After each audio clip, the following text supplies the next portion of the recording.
Our next, as Karen gets the next presentation going, I want to reintroduce Lindsay Rogers from the Western Resource Associates.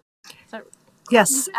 Advocates. And she will actually be addressing, I think, many of the questions that were just asked. And I also wanted to point out there's television screens around. I see many people trying to look at what's up here, and it's very small. There's also screens around the room.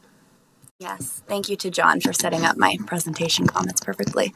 Hey everyone, thanks so much for being here, and thanks to the Water Center and Larimer County for organizing this series. It's great to be here with you all tonight. I am here to talk about our most effective strategies that we have available to us in our Colorado communities for integrating water efficiency into our land use planning practices and ensuring that in the face of drought and climate change and this very fast population growth that some of our counties are experiencing, we can still have resilient supplies and prosperous communities. For those not familiar with us, WRA is an environmental organization. We're based in Boulder, and we have a mission to protect the West land, air, water, and climate. We work throughout the 7 mountain states listed here. And we do that by advancing or identifying policy opportunities and then working across a variety of different levels, federal, state, municipalities, counties, water providers to help implement, support those strategies. So my comments today, I'm going to provide just a brief introduction to this topic, sort of the why behind municipal water efficiency and integrated planning, some of the trends we're seeing. Then I'll talk about the overview of strategies available to us throughout the development process to build more water efficiently. And finally, I'll end with some examples and case studies, mostly from up here in northern Colorado. So why does municipal water use matter? Dr. Tracy mentioned that municipal water use is a small piece of the pie. We need to compare our numbers. I believe these are from the Colorado Water Plan, and maybe the discrepancy is in the industrial use here. But either way, small component of overall water use compared to agriculture in Colorado. But, there's a lot of folks that are really working in this space, and that's because we're facing some very unique challenges in the municipal sector. So by 2050, the Colorado Water Plan estimates a 360,000 acre-feet per year projected municipal industrial supply and demand gap. It's very large. 1 acre-foot's about the water that 3 Colorado households use currently in a year. So that's about 1 million Colorado household current use. And mostly that's because, we're growing. So by 2050, we're anticipated to grow by about 1.5 million. That growth is being coupled with climate change, these prolonged drought conditions that Brad's going to talk much more to us about. That increased demand on limited supplies means the cost of water is escalating for our cities, right? And Esther can correct this stat if you've got some more recent data. But, we use the Colorado Big Thompson project managed by Northern Water as a good proxy for the cost of water in northern Colorado. And right now it's up around $100,000 per 1 acre foot. So it's getting quite expensive to secure new water. And that increased demand can also mean that we're impacting other water users, right? We're seeing decreases in irrigated agriculture, and that's pretty consistent throughout the state. We're seeing increased demand on our rivers and streams. We're having quite a good water year right now. I think we all recognize that, but we also know it's not nearly enough to negate any of these long-term trends in this water supply and demand equation. So that's why in recent years, we're starting to see much more of the shift from what was once a supply side water management strategy to more emphasis, resources, investment in demand side water management. And when we talk about demand side water management, these are just some terms that come up. So conservation is sort of behavior change, right? When we encourage all of our residents, our community members to reduce their use. Water efficiency is when we implement policy, we encourage the use of technology, building or site design that uses less water. So a lot of that happens in new development. And then water reuse is when we convert gray and black water to replace or augment our supplies, which is really critical in Colorado. And when we shift to these demand-side solutions at scale, what we can actually see is a start to decouple population growth from demand. So up here in Colorado, in Fort Collins, the city grew 6% from 2000 to 2015, but saw their total water use reduced by 14%. So, Colorado Springs here potentially, the most impressive. Since the mid-'80s, they've grown 92%, but the city is using about the same amount of water today as it was 40 years ago. So that means that not only can we see major reductions in the water we use per person, but even in the face of growth, some communities can start to reduce their overall demand.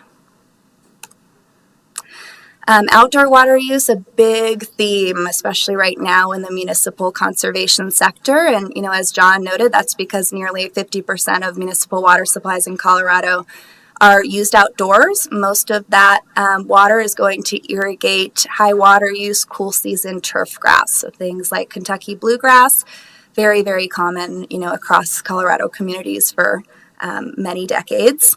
The water we apply outdoors is really critical because it's almost entirely consumptive. So, John talked about consumptive use. That water is either getting used by the plant or it's evaporating. It's hardly any of that is being used down the line, which is, different from our indoor water use, which is mostly can be reused. A term that we're seeing a lot more in recent years is non-functional turf grass. So, to put it as simply as possible, non-functional turf is the type of lawn where the only person mowing or maintaining it, the only person using it is the person mowing it or maintaining it, I should say. Yeah.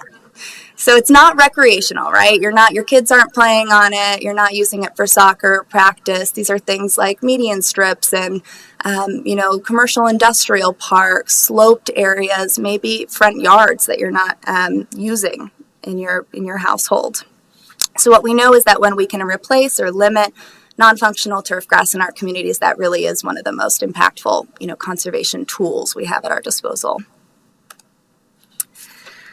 Okay, so let's get into the meat of it. Why do we care about integrated water and land use planning? How does it help us achieve those demand reduction, demand management goals? Well, historically, these fields were very siloed. So we had our land use planners and our community development directors, those folks, determine how, where, when the community was going to grow, and then the water planners, the water resource managers would come in and figure out how to identify new supply to support that growth. And then, folks started to realize there was a lot of inefficiency, a lot of missed opportunities in that process, and these fields have now started to be more integrated. When we integrate these two sectors, we can significantly reduce the water demand of our new development and our redevelopment and help to bolster our water security. It also empowers communities to improve, their water efficiency, their integrated planning through their own context, like we learned about with Larimer County. This is directing communities to come up with their own comprehensive plans, their own codes, things that will work well for them. It might not be exactly the same even in a neighboring community. And as we talked about, this helps us to better align our supply demand, increase our resiliency to drought and climate change. A lot of the initiative behind this movement was from a 2015 Colorado Water Plan goal, which was that by 2025, they wanted to see 75% of Coloradans living in communities that had integrated their water and land use planning. And our best estimates is that we're somewhere in the 60 to 80% range, so making some real significant progress in all of our communities towards that goal.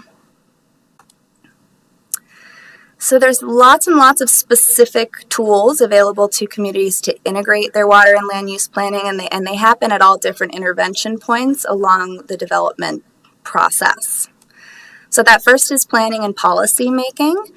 We heard a little bit about comprehensive planning, water master planning. This is how we set our goals, our priorities, how we're going to fund things, the policy we're going to develop in, 5, 10, 20 years from now.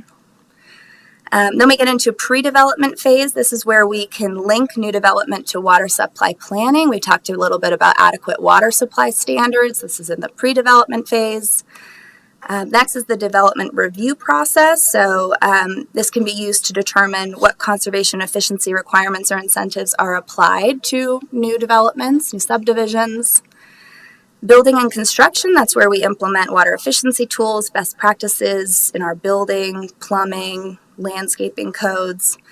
And then finally, post-occupancy. This is what, we think of more of our traditional city conservation programs that are intended to support all residents, not just new development.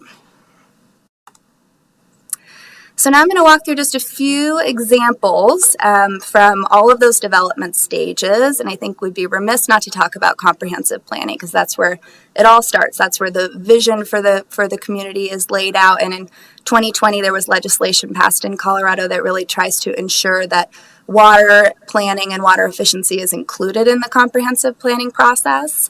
And in that same year, WRA got to support the town of Severance with a comp plan update, and they really, took a hard look at their old plan and decided they were going to do a much more concrete overview of water efficiency, create dedicated chapters, and not only that, but incorporate water efficiency throughout the plan.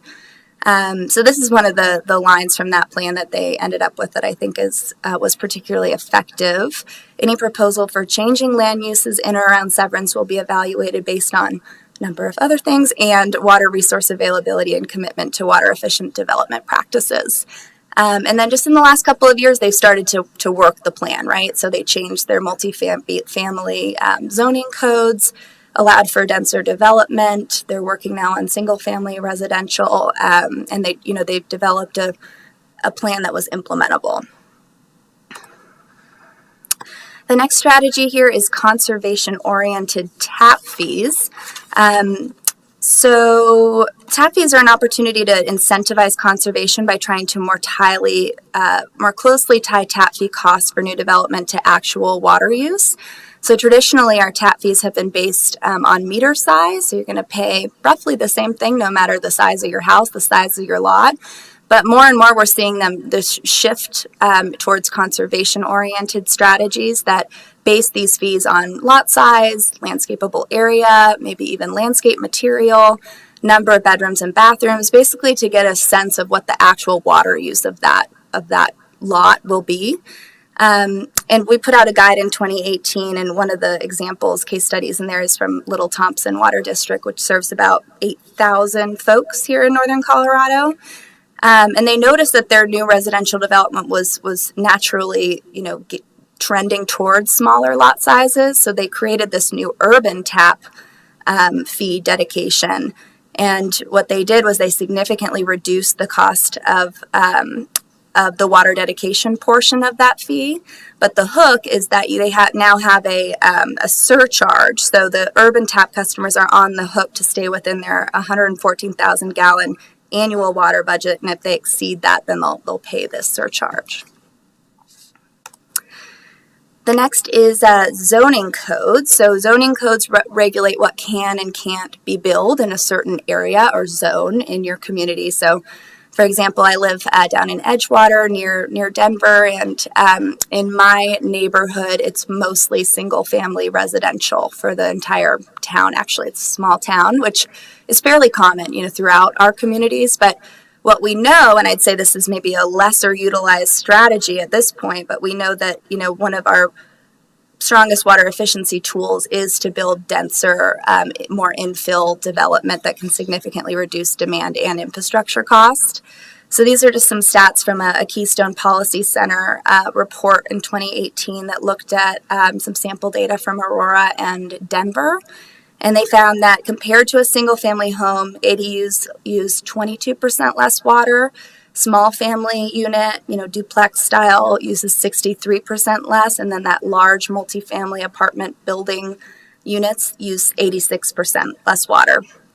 So obviously when we talk about denser development, lots of other considerations: affordability, transit, open space. It's a tough issue, but it is a really significant opportunity that we have in the water conservation space.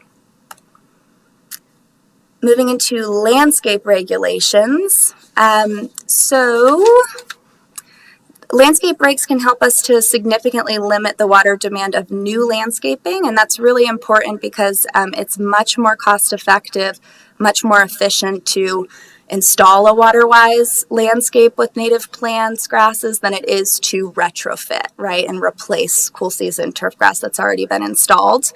And this has been in the news a little bit this year because Castle Rock and Aurora have passed new rules limiting cool season turf grass. So Castle Rock has now said, we're not going to have new lawns in commercial development. We're going to limit lawns to 500 square feet in backyards. And then we're also going to have all these other best practices around soil amendments and mulch and irrigation efficiency, these things that we know can also significantly reduce the water demand of our landscapes.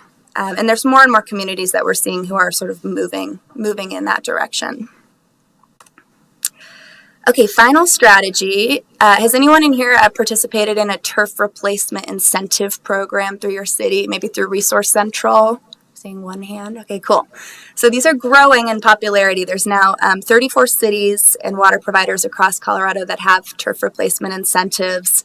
They operate differently. Sometimes they cut you a rebate check. Sometimes they give you a garden in a box, a plant, of native waterwise plants. These can be residential and commercial. There's about 10 water providers in cities, I believe. Northern Water also has a program, but that are in northern Colorado that have these programs. So look it up depending on where you're based. And these have this, really significant opportunity at scale to save water. We estimate 1 to 2 acre foot per acre per year. And the state has recognized this opportunity, and they're now investing in local turf replacement programs.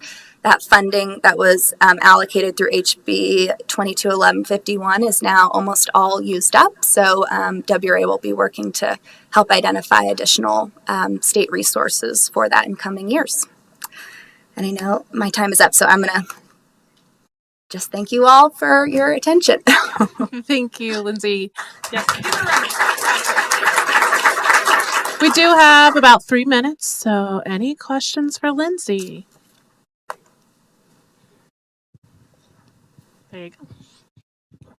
I'm curious, you mentioned watering your lawn is consumptive. Mm-hmm. And it kind of goes to something that was said earlier, and I'm curious to know what percentage of municipal water use is consumptive versus agricultural use being consumptive? Excellent question. I mean, the short answer is that most indoor water use you can reuse, right? It's going to go to a centralized wastewater treatment plant. It's going to get reused either for non-potable irrigation purposes, or it will go back into the South Platte or a water supply and it will get reused downstream. And then most, I want to say does anyone know this? It's about 85 or 90% non-consumptive for outdoor irrigation, but maybe my other panelists have more nuance to add. Okay.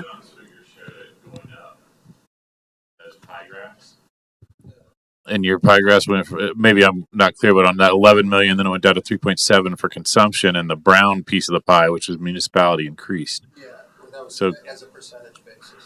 yeah, I didn't know that would mean that there's more consumption in the municipal. Well, there's a huge part of municipal consumption, which is, I'm sorry.